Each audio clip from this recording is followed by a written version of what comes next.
আশিক আলী সাহেব ওনার নেতৃত্ব এবং আপনাদের সবাই সহযোগিতায় এই এদারা এই মাদ্রাসা মিসবাহুল উলুম আহলে সুন্নাত আশিকিয়া মাদ্রাসা শুরু হচ্ছে। আলহামদুলিল্লাহ ওনার সাথে আরো অনেক কয়েকজন হুফাজ উলামায়ে কেরাম উপস্থিত আছে, তিনারা সাথ দিয়েছেন এবং গ্রামের মুরব্বী যুবক ভাই বন্ধুরা সবাই সাথ দিয়েছেন। এর জন্য সবারই আমি শুকরিয়া আদায় করি আল্লাহর কাছে, আল্লাহ যাতে সকলকে কবুল করে, সবাই বলি আমিন।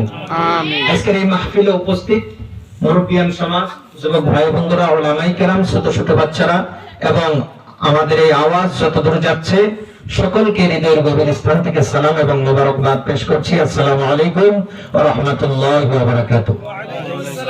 তো দুপুরের সময় লম্বা কোনো আলোচনা না, অল্প সময় এই এদারা নিয়ে, এই মাদ্রাসা নিয়ে অল্প সময় কোরআন এবং হাদিস থেকে অল্প সময় নিয়ে তারপরে কিয়াম করে, কারণ আমরা আহলে সুন্নাত ওয়াল জামাতের মানুষ, আমরা যতই আমল করি যতই যা করি নবীর কিয়াম ছাড়া আমাদের তৃপ্তি আসে না।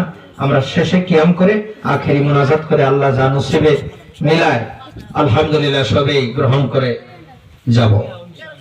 তো প্রথমে আল্লাহ পাকের কালামুল্লাহ শরীফ থেকে আমি দুইটি আয়াতে মুকাদ্দাসা তেলাওয়াত করেছি। একটি 14 নম্বর পারা থেকে তেলাওয়াত করেছি। আল্লাহ রাব্বুল আলামিন বলেন, ইন্না নাহনু নাযালনা যিকরা ওয়া ইন্না লাহু লাহাফিজুন। একটু জোরে বলুন সুবহানাল্লাহ। আর সূরাতুল বাকারা 1 নম্বর পারায় আল্লাহ বলেন, যালিকাল কিতাবু লা রাইবা ফীহ। আমি দুইটি আয়াতে মুকাদ্দাসা তেলাওয়াত করেছি কারণ যে মওযু নিয়ে এখানে বসা হয়েছে, যে টপিক ওর উপরে আলোচনা করা লাগবে। আজকে অন্য আলোচনার দিকে যাওয়া যাবে না, মূল যেটা। আর দুইটি হাদিসে মুবারকা আপনাদের সম্মুখে তেলাওয়াত করেছি।